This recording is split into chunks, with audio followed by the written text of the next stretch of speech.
வணக்கம் நண்பர்களே, நான் உங்கள் ராஜன் பண்டிட், புதுடெல்லியிலேருந்து. நண்பர்களே, ஒரு அற்புதமான ஒரு தலைப்பு என்னன்னு கேட்டீங்கன்னாங்க, எவ்வித மனிதர்கள் உங்களது வெற்றி பாதைக்கு அழைத்து செல்வார்கள். அதாவது எந்த மாதிரி மனிதர்கள் உங்களை ஜெயிக்க வைப்பாங்க, வெற்றி அடைய செய்வாங்க அப்படிங்கிறது டைட்டில். இந்த டைட்டிலுக்குள்ளே இப்போ போகிறதுக்கு முன்னால் நண்பர்களே, அவசியம் என்னோடய யூடியூப் சேனலை சப்ஸ்கிரைப் பண்ணிக்கங்க, பெல் பட்டனை கிளிக் பண்ணிக்கோங்க, நோட்டிஃபிகேஷனில் போய் ஆல் நோட்டிஃபிகேஷனுக்கு நீங்கள் டிக் கொடுங்க. தொடர்ந்து என்னோட ட்ராவல் பண்ணுங்கள். எதற்காக சொல்கிறேன் நண்பர்களே, இப்போ என் மூலமாக கிடைக்கக்கூடிய கருத்துக்கள் ஒரு 10-20 புஸ்தகத்திலிருந்து எடுக்கக்கூடிய கண்டென்ட்ஸாக இருக்கலாம், உண்மையான சித்தாந்தத்திலிருந்து கிடைக்கக்கூடிய கண்டென்ட்ஸாக இருக்கலாம், வாழ்க்கையில் நம்ம வாழக்கூடிய சில காலம், இந்த பிரபஞ்சம் எத்தனையோ 1000 கோடி வருஷங்களாக இருக்குங்கிறாங்க, இன்னும் எத்தனையோ வருடங்கள் 1000 வருடங்கள் இருக்க போகுதுங்கிறாங்க. இந்த பூமியில் ஏற்கனவே 8000-9000 கோடி பேர் செத்துருக்கான். நாமளும் ஒரு நாள் செத்து போயிட போகிறோம். நம்மளை எவனும் நினச்சி பார்க்க போகிறது கிடையாது. ஏன்னா இங்கே ஹீரோக்களெல்லாம் அதாவது கெட்டவர்களெல்லாம் ஹீரோக்களாக காட்டப்பட்டுறாங்க. நல்லவர்கள் கதறி அழுதுட்டு ஏதோ ஒரு மூலையில் காணாமல் போயிடுறான். ஒவ்வொரு கிராமத்துலேயும் எத்தனை நல்லவர் இருக்காங்க. ஒரு நகரத்துலேயும் கிராமத்துலேயும் எத்தனையோ அற்புதமான தமிழ் பண்டிட்ஸ் இருப்பாங்க. அருமையாக ஆங்கிலம் கற்றுக் கொடுத்த வாத்தியார் இருப்பாங்க. அருமையாக எவ்வளோ பியூட்டிஃபுல் மருத்துவர்கள் இருக்காங்க. ஒவ்வொரு நாளும் 10 உயிரை காப்பாற்றுற டாக்டர் எத்தனை பேர், எத்தனை லட்சம் பேர் இந்தியாவில். அவங்களாம் நம்ம நினச்சி பார்க்குறோமா? அவங்களுக்கு சிலை வைக்கிறோமா? யாருக்கு சிலை வைக்கிறோம்? யாரை வாழ்த்துறோம்? வித்தியாசமாக இருக்குது. அப்போ இந்த மாதிரி உலகத்தில் நம்மளுக்கு ஒரு வழிகாட்டுதல் தேவை. யார் உங்கள் வாழ்க்கையை வெற்றி பாதைக்கு எடுத்துகிட்டு போவாங்க, எப்படி ஜெயிக்கிறது? இந்த ஒரு நெருக்கடியான ஒரு ஒரு ஒரு முறை தவறி போயிட்டுருக்கிற இந்த உலகத்துக்குள்ளார, இன்றைக்கி வாழ்கிற வாழ்க்கைக்குள்ளார நம்மளுக்கு யார் நம்மளை நல்லா வழிகாட்டுவாங்க அப்படிங்கிறத பற்றின ஒரு அருமையான ஒரு வீடியோ தொகுப்பு. ஃபஸ்ட்டு ஒரு விஷயத்தை புரிஞ்சுக்குங்க. நாம் ஒரு அப்பா அம்மாவுக்கு பிறக்கிறோம். கிட்டத்தட்ட 15 வயது வரைக்கும் நாம் ஒரு 80% நம்ம அப்பா அம்மாவை பார்த்து வளர்கிறோம். அப்போது அவங்களுடைய ரிஃப்ளெக்ஷனை நாம் வெளிப்படுத்துறதுக்கு வாய்ப்பு இருக்குது. அந்த பாக்கி 20% ஸ்கூலில் விளையாடுற பசங்க மற்றவங்களால நம்ம முறைப்படுத்தப்படுறோம் அல்லது நாம் மாற்றப்படுறோம். அப்போ ஒரு 20 வயசு வரைக்கும் நம்முடைய சொசைட்டி நம்மளை முடிவு பண்ணுது. அப்போ நம்ம குழந்தைகள் நம்ம நல்லபடியாக வளர்த்துறதும், அந்த குழந்தைகள் தவறாக போகிறதுக்கும், நீங்கள் தாயை போல புள்ள, நூலை போல் சேலை, அந்த மாதிரி தான். தாயை தண்ணி கிணத்துல பார்த்தா பிள்ளை வீட்டில் பார்க்க வேண்டியதில்லை. ஏன்னா ஒரு தாய் தன் மகளை எப்படி வளர்த்துறாங்கிறத அவங்க அம்மாவை பார்த்தாலே தெரிஞ்சு போயிடும். அதனால தான் நாம் அந்த தாய்ங்கிறவங்க ஒரு மிகப்பெரிய சப்ஜெக்ட். அப்போ அவங்க எப்படி வளர்த்துறாங்க, அவங்க ஒரு வழிகாட்டி. ஆக்சுவலாக எப்படி உங்கள் லட்சியங்களை அடைகிறீங்க, எப்படி வெற்றி பாதைக்கு யார் எடுத்துகிட்டு போகிறாங்கன்னா, தாயிற் சிறந்த கோவிலும் இல்லை. ஆனால் அந்த தாய் நல்லவங்களாக இருக்கணும், ரொம்ப முக்கியம். இப்போ ஒரு கணவனை விட்டு ஒரு பெண் அவங்களுடைய தனிப்பட்ட பிரச்சனைக்காக தன் குழந்தையை பிரித்து கூட்டிகிட்டு வர்றாங்கன்னு வச்சுக்கோங்க. அதில் ஒரு மேஜர் ப்ராப்ளம் இருக்குது. என்னன்னு கேட்டிங்கன்னா, அந்த குழந்தைக்கு ஒரு வேளை அவங்க அப்பா ரொம்ப நல்ல அப்பாவாக இருந்தார்னா என்ன ஆயிடுது, அவங்க பிரச்சனையினால் நல்ல அப்பாவே அந்த குழந்தை இழந்துருது. அப்போ நல்ல அப்பாவை இழந்து வளர குழந்தை இந்த சமுதாயத்தில் பெருசாக ஜெயிச்சிடாது. ரொம்ப கஷ்டம். அப்பாவே இல்லாத குழந்தைய ஜெயிச்சிடும். ஏன்னா இந்த இயற்கை இருக்கே எல்லாத்தையுமே அந்த சூழ்நிலைக்கு தகுந்த மாதிரி வாழ பழக்கிறோம். இப்போ கையில்லாதவன் ஜெயிக்கிறான், கால் இல்லாமல் ஜெயிக்கிறான், குருடன் ஜெயிக்கிறான், செவடன் ஜெயிக்கிறான். இங்கே வெற்றி அடைகிறதுக்கு ஊனம் ஒரு கருத்து இல்லை. ஆனால் ஒரு அப்பா இருந்து அம்மா இருந்து ஆனால் அவங்க பார்க்க முடியாமல் வளர்கிற குழந்தைங்க ரொம்ப மனச்சிக்கலில் சிக்கிறாங்க. அப்போ என்ன ஆகுது, நல்ல வழிகாட்டுதலே அந்த குழந்தைக்கு அவங்க அப்பா அம்மா செய்கிறதில்ல. உடன்பிறந்த சகோதர சகோதரிகளே இன்றைக்கி ஒருத்தருக்கு ஒருத்தர் கெடுதல் பண்ணிக்கிறாங்க. வெளியில் போய் கோயிலில் போய் சாமி கும்பிட்டோம்னா அங்கே வேறு மாதிரி இருக்குது. ஒவ்வொரு மத சாமியாரும் ஒவ்வொன்றை போதிக்கிறாங்க. நிறைய பேர்த்துக்கு கடவுளுங்கிற ஒரு சக்தி பெருசாக இல்லை.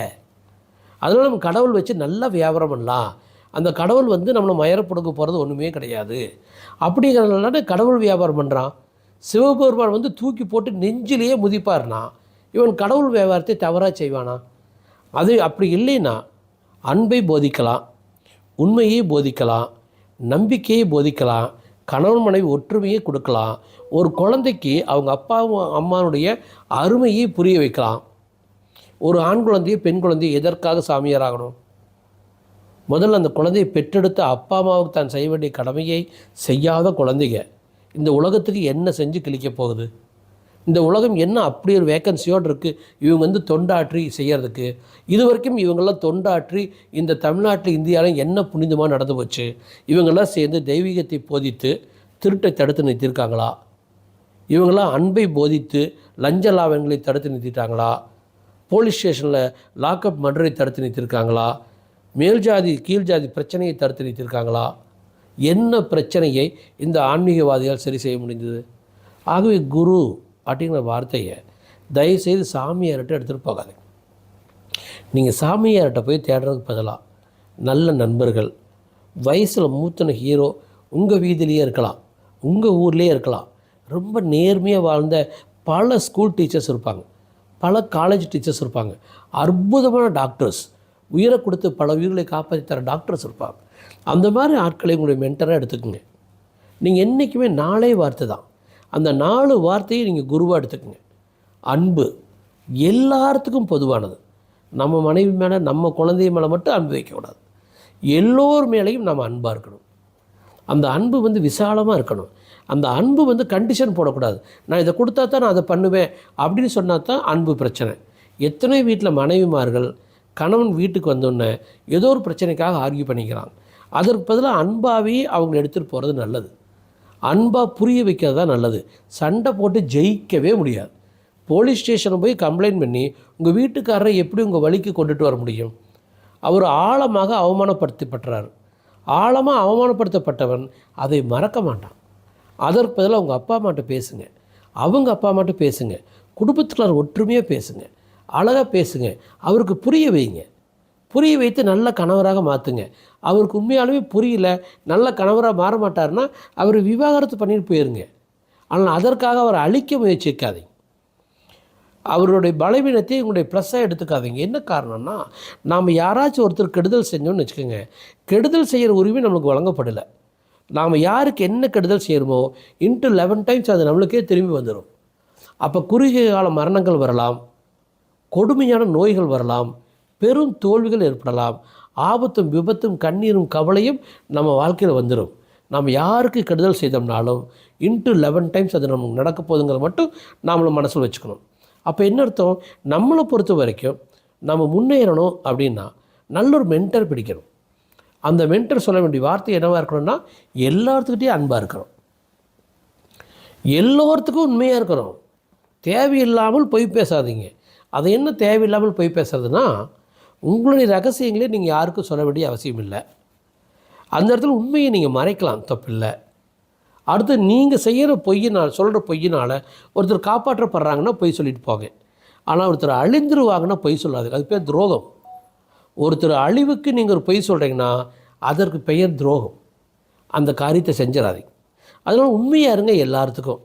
அதே மாதிரி அவசியம் உங்களுக்கு இது வரைக்கும் உதவி செய்தவங்களுக்கு நன்றியோடு இருங்க. ஸ்கூல் டீச்சர்ஸில், college professors, cricket ground, friends, எல்லாத்துக்குமே அப்பா அம்மா அண்ணன் தம்பி மண் காற்று எல்லாமே, நீர் ஆகாயம் பஞ்சபூத சக்தி எல்லாத்துக்கும் நன்றி சொல்லுங்கள். அப்போ நன்றியை அதிகமாக சொல்ல நீங்கள் வேகமாக ஜெயிப்பீங்க. அது ஒரு தனி லாஜிக்.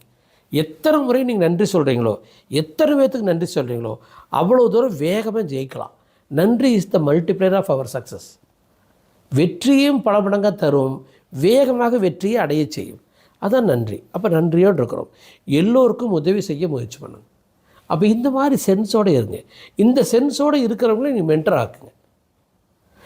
இந்த சென்ஸ் உள்ளவங்க கடவுளுக்கு சமமானவங்க. அன்பு, உண்மை, நன்றி, உதவி, இந்த 4 வார்த்தையை கடைப்பிடிக்கிறவங்க கடவுளுக்கு சமமானவங்க. அவங்களுக்குள்ளே இருக்கிற கடவுளை இயங்குறாருன்னு அர்த்தம். அப்போ நீங்கள் உங்களுக்குள்ளே இருக்கிற கடவுளை இயக்கி நீங்களே அந்த வழியில் போங்க. அல்லது எக்ஸ்பீரியன்ஸ் கம்மியாக இருக்குதுன்னா ஒரு 50 வயது கடந்த நேர்மையாக இருக்கிற ஆட்களை, உங்களுக்கு தெரிந்த ஆட்களை நீங்கள் மென்டராக, வாழ்வியல் வழிகாட்டியாக, உங்களுக்கு ஒரு குருவாக, உங்களுக்கு ஒரு தூண்டுதல் தரக்கூடியவராக, உங்களை கையை பிடிச்சிட்டு கொண்டு போய் ஒரு கிரேட் டார்கெட்டில் விடுபவராக நீங்கள் எடுத்துக்கொள்ளுங்கள். இப்போ என்னுடைய ஜோதிட தொழிலில் கிட்டத்தட்ட ஒரு 500-600 நண்பர்கள் அவங்க என்னை வழிகாட்டியை வச்சுட்டு வாழ்கிறவங்க இருக்காங்க. நான் என்ன சொன்னாலும் அதை அப்படியே கடைப்பிடிக்கிறாங்க. நானும் என்ன பண்ணுறேன்னா, வயதில் மூத்தவன், அடுத்து அவங்க மேலே அக்கறை உள்ளவன், எந்த காலகட்டத்திலையும் எந்த விருப்பு வெறுப்புமே இல்லாமல் அவங்க கேட்குற கேள்விக்கு ஜாதகம் என்ன சொல்லுது, சூழ்நிலை என்ன சொல்லுதோ அதை நான் செய்கிறேன். அப்போ ஆட்டோமேட்டிக்காக அவங்க கண்ணுக்கு புலப்படாதது என் கண்ணுக்கு புலப்படுது. ஆக நீங்கள் உங்கள் வயதில் மூத்த ஒரு மென்டர் நீங்கள் ரெடி பண்ணி அவர் உண்மையானவராக இருக்க வேண்டும், அவர் அன்புள்ளம் கொண்டவராக இருக்க வேண்டும், வள்ளலார் மாதிரி இருக்கணும். வாடிய பயிரை கண்டபோதெல்லாம் வாடினேன். ஒரு பயிர் வாடுறதையே பார்க்க முடியலைங்கிறார். அப்போ மனுஷன் வாடுறதை பார்க்குற இந்த ஜனங்களை யோசிச்சு பாருங்கள். எனக்கு தெரிஞ்சு ஊத்துக்குளியில் ஒரு பெண் இரட்டை பிரசவிக்க முடியாமல் அவங்க இறந்து போகிறாங்க. அப்போது பிரசவிக்கிறதுக்கு சில மணி நேரங்களுக்கு முன்னால் அவங்க அந்த பிரசவ செலவுக்கான பணத்தை ஜென்ரேட் பண்ணுற ட்ரை பண்ணுறாங்க. யாருமே தராமல் அந்த பெண் தன் இரட்டை குழந்தையை பிரசவிக்க முடியாமல் அந்த 2 குழந்தையும் வயிற்றுக்குள்ளாரே இறந்து அந்த அம்மாவும் இறந்து போனாங்க. அப்போ யோசிச்சு பாருங்கள். அப்போ அந்த இடத்துல சுற்றி வீடுகளில் குடியிருந்தாங்களே அவங்களாம் மனுஷரா? அவனுங்களாம் சோறு தான் திங்கிறானுங்களா? எதற்கு அந்த பணம் அவனுக்கு? ஒரு 2000 ரூபா கொடுத்தா 3 உயிர் காப்பாற்றப்படணும், அதை கூட செய்ய மாட்டானுங்களா? இவனுங்கெல்லாம் இவங்ககிட்டதுக்கு பணம் இருக்குது. அதுதான் சொல்கிறது. பணம் ஏன் கெட்டவங்ககிட்ட கூட இருக்குன்னா, மகிழ்ச்சியாக இருக்கிறவங்ககிட்ட, இன்பமாக இருக்கிறவங்ககிட்ட, ராத்திரி நேரத்தில் தைரியமாக இருக்கிறவன்ட்ட பணம் வந்துடும். ஆக நீங்கள் மகிழ்ச்சியாக இருங்க, இன்பமாக இருங்க, தைரியமாக இருங்க, நம்பிக்கையாக இருங்க. ஆனால் தயவுசெய்து நல்லவங்களாக இருங்க. அப்போ நீங்களே ஒரு மென்டர் ஆயிடுவீங்க. அவங்க நல்ல மென்டரை தேர்ந்தெடுங்க. உங்கள் ஊர்லேயே கிடைக்கலாம் ஆக்சுவலாக. இல்லைன்னா எனக்கு மெயில் பண்ணுங்கள். சம்டைம்ஸ் உங்களுக்கு ஏதாச்சும் நல்ல கைடன்ஸ் வேணுன்னா நான் உங்களை கைட் பண்ணுறேன். அவங்க கண்டிப்பாக ஒரு நல்ல குரு, நல்ல வழிகாட்டி ஒவ்வொரு மனிதனுக்கும் தேவை. என்னை புலவேந்தனார் வழிகாட்டினார், அப்துல் ரகூப் வழிகாட்டினார். அதே மாதிரி நிறையா ஒவ்வொரு ஷார்ட் டைம்லேயும் மிகப்பெரிய மனிதர்கள். பாஸ்கர்னு எனக்கு நான் ஃபஸ்ட் இயர் படிக்கிற பொழுது 3rd இயர் பிஎஸ்சி ஃபிசிக்ஸ், அவர் அந்த போஸ்க்குன்னு ஒரு கம்பெனி இருக்குல்லையா, வாஷிங் மிஷின், அதனுடைய வைஸ் பிரசிடெண்ட்டாக இருந்து ரிட்டையர் ஆன சமயத்தில் அவர்லாம் எனக்கு ஒரு மென்டர் மாதிரி, குரு மாதிரி. கிரிக்கெட்டில் ராஜசேகர்னு ஒருத்தர், ஹீ ட்ரெயின்டு மீ கிரேட்லி. நான் ஃபஸ்ட் இயர் படிக்கிற பொழுது ஃபைனல் இயரில் கிரிக்கெட் கேப்டனாக அந்த பக்தவச்சலம், அவர் எக்ஸ்ட்ராடனரி மென்டர். அவரோட நான் கிரிக்கெட்டையும் கற்றுக்கிட்டேன். அவர் சொல்லிக் கொடுத்த பல விஷயங்களையும் புரிந்து கொண்டேன். அது மாதிரி நிறைய மென்டர்ஸ் எனக்கு கிடைச்சாங்க. யார் நல்லது சொன்னாலும் கையை கட்டி உட்காந்துன்னு கேட்பேன். சுடுகாட்டில் நான் மாத கணக்காக தூங்கியிருக்கேன். என்னுடைய கிராமத்தில் ஊத்துக்குளியில் 60-70 வயது கடந்தவங்க இன்றைக்கி இருப்பாங்க, என்னை தெரிஞ்சவங்க. உங்களுக்கு எதாவது சந்தேகம் இருந்ததுன்னா ஊத்துக்குளியில் போய் கேட்டு பாருங்கள். நான் சுடுகாட்டில் சில மாதங்கள் தூங்கியிருக்கேன். அங்கே எனக்கு ஒரு மென்டர் கிடச்சார்.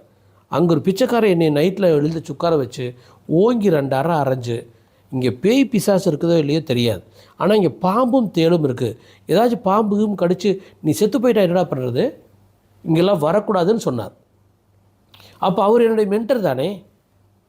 ஸோ இந்த மாதிரி மென்டர்ஸ் எவ்ரி டே உங்களுக்கு கிடைப்பாங்க. உங்களுக்கு நல்லவங்க சொல்கிறது எல்லாமே உங்களுடைய குருக்கள். சாமியார் பின்னால் எந்த காரணத்துக்கு போகாது. நன்றி அம்மங்க, நன்றி. உங்களுக்கு கண்டிப்பாக இந்த வீடியோ பிடிச்சிருக்கோம். ஆகவே உங்கள் ஊரில் உங்கள் ஏரியாவில் மென்டர் படிங்க. நல்லவன் தான் மென்டராக இருக்கணும். அவன் ஆன்மீகவாதியாக இருக்கணும்னு அவசியம் இல்லை. அவன் நல்லவனாக இருக்கணும். பிறருக்காக எல்லாத்தையும் யோசிக்கிறவனாக இருக்கணும். தங்கிட்ட இருக்கிறவன் அடுத்தவங்களுக்கு தூக்கி கொடுக்குறதா இருக்கணும். அடுத்தவங்ககிட்ட வசூல் பண்ணி அடியில் போட்டு உட்காந்துட்டு மேலே உட்கார ஒரு ஆளாக இருக்கக்கூடாது. ஸோ ஒரு பாரி வள்ளலை நீங்கள் மென்டராக செலக்ட் பண்ணுங்கள். நன்றி நண்பர்களே. குரு அவசியம் தேவை. நன்றி நன்றி நன்றி.